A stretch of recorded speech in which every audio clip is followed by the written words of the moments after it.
c'est pas forcément simple. Dans un match de rugby, on sait que ça dure 80 minutes. On sait qu'il y a des règles. On sait qu'il y a un adversaire qu'on voit. Là, la problématique, c'est que l'adversaire il est invisible. On ne connaît pas la durée. Il y a plein de paramètres qu'on ne maîtrise pas. Donc c'est pour ça aussi qu'un sportif a certainement un peu plus de difficulté à vivre la chose parce qu'il est habitué justement à maîtriser pas mal de paramètres que là, malheureusement, on ne maîtrise pas. Quand on a été sportif, c'est compliqué de comprendre le 0%. Donc c'est trop dur. Donc je ne m'y suis pas résigné. Quand on est compétiteur, on se dit qu'une partie n'est jamais perdue d'avance, même si des fois c'est compliqué. Au quotidien ou plusieurs fois par semaine, ce sont des séances de kiné. Voilà, pour mobiliser de manière passive les membres pour éviter la rigidité de ceux-ci, pour garder les fonctions musculaires entretenues au maximum. Il y a un phénomène psychologique qui est très très important. Il faut diminuer au maximum le stress, diminuer l'inquiétude. Alors ce ne sont pas des soins au quotidien, mais il y a un suivi psychologique qui est important, avec notamment la psychologue du centre. Mais chacun peut aller voir son thérapeute personnel. Et ensuite, personnellement, moi je fais de l'hypnose. Donc je travaille l'hypnose pour essayer d'aller un peu mieux, de relâcher. Et a priori, pour avoir des effets bénéfiques sur l'évolution de la maladie. Donc c'est un travail c'est un travail un peu au quotidien, puisqu'au niveau de l'hypnose, c'est travailler les techniques, bien sûr, avec un thérapeute, mais c'est après aussi arriver plus ou moins rapidement à de l'auto-hypnose.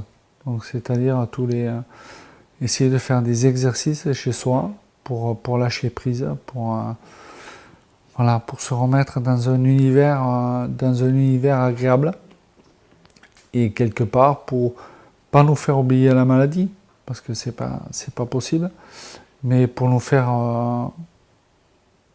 mieux vivre la maladie et surtout nous montrer qu'il y a plein de choses qu'il faut encore savourer. C'est une équipe qui rassure, qui est efficace, sur qui on peut s'appuyer. Nous avons les coordonnées de chaque intervenant, nous avons leur mail personnel, donc on peut leur écrire, ils nous répondent. Dès qu'on a un souci, on peut les appeler. Donc c'est important aussi de savoir que quelque part, quand on trébuche, on peut avoir une petite canne pour se remettre debout. Personnellement, j'ai voulu mettre en place cette structure-là. Et il faut avouer également que j'ai de la chance d'avoir des amis près de moi, des proches, même des proches que je n'avais pas vus depuis une quinzaine d'années, mais qui se sont regroupés, qui ont des compétences et qui m'aident dans cela. Nous, on veut essayer de communiquer, de sensibiliser sur cette maladie et ensuite de récolter des fonds. Et notre vecteur, c'est le sport, le rugby en particulier, mais le sport en général. L'avantage que j'ai et la chance par rapport à beaucoup d'autres, c'est que j'appartiens aussi au milieu du sport et au rugby en particulier. Et donc, j'essaie de me servir de ça pour rebondir et notamment pour essayer, on va monter quelque chose, on va essayer de faire connaître la SLA par le biais du sport. Je ne suis pas le plus compétent pour en parler, mais aujourd'hui il y a des pistes.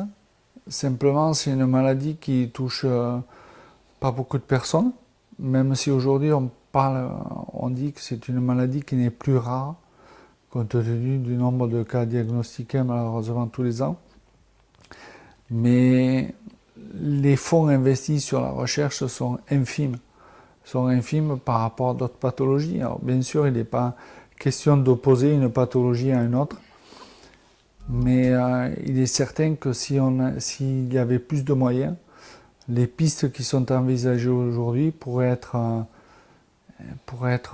explorées de manière plus efficace et en nombre, bien sûr, de manière plus assidue.